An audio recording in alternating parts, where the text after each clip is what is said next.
एका फोनवर सुधाकर बडगुजरांची ठाकरेंच्या शिवसेनेतून हकालपट्टी झाली आहे। पक्षविरोधी वक्तव्य केल्यानं बडगुजर यांच्यावर ही कारवाई करण्यात आलेली आहे।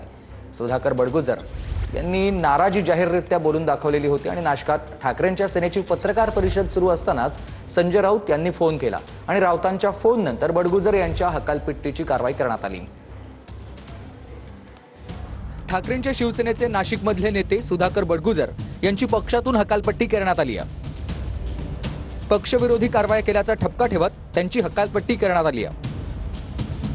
संजय राऊतांच्या फोन नंतर बडगुजर यांच्या हकालपट्टीची घोषणा करण्यात आली आहे। शिवसेना या आदेशावर चालणारा पक्ष आहे। ज्यावेळेस पक्षीय वरिष्ठ लेवलवरून या फेरबदल होत असतात तो सर्वस्वी अधिकार हा पक्ष श्रेष्ठींचा आहे। आताच आदरणीय उद्धव साहेब आणि संजय राऊत साहेब यांचाच आता फोन होता। त्या ठिकाणी पक्षाविरुद्ध कारवाई केल्यामुळे बडगुजर यांना पक्षातून काढून टाकण्यात आले।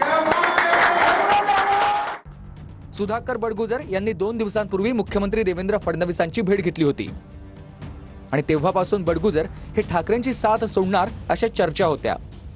त्यानंतर बडगुजर यांनी ठाकरेंच्या शिवसेनेवर जाहीर नाराजीही बोलून दाखवली। पक्ष संघटनेतल्या फेरबदलांमुळे आपण नाराज असल्याचं बडगुजर यांनी सांगितलं होतं। मीच नाही, कमीत कमी संघटनेतील 10-12 लोक संघटनात्मक बदल झाल्यापासून नाराज आहेत। तेव्हापासून अस्वस्थता आहे, परंतु त्यामध्ये सुधारणा करावी अशी अनेक वेळा मागणी पण झाली। बडगुजर हे म्हणजे नाशिकची शिवसेना नाही, ते आमचे सहकारी आहे। एक लक्षात घ्या, एखाद दुसऱ्या व्यक्तीने नाराजी व्यक्त केली म्हणजे संपूर्ण शिवसेनेमध्ये फाटाफूट आहे। व्यक्ती म्हणजे शिवसेना नाही। सगळं काही माझ्या मनाप्रमाणे होईल या भूमिकेत काही राजकीय लोक असतात, पण पक्ष हे संघटन असतं। पक्ष कोणाच्या मालकीचा नसतो। नाही, माझी नाराजी कोणावरच नाही, मीच स्वतः नाराज आहे, बाकी काही नाही। विषय आहे संघटनात्मक बदल करताना काही गोष्टी विश्वासात घेतल्या गेल्या पाहिजे होत्या, त्या झाल्या नाहीत।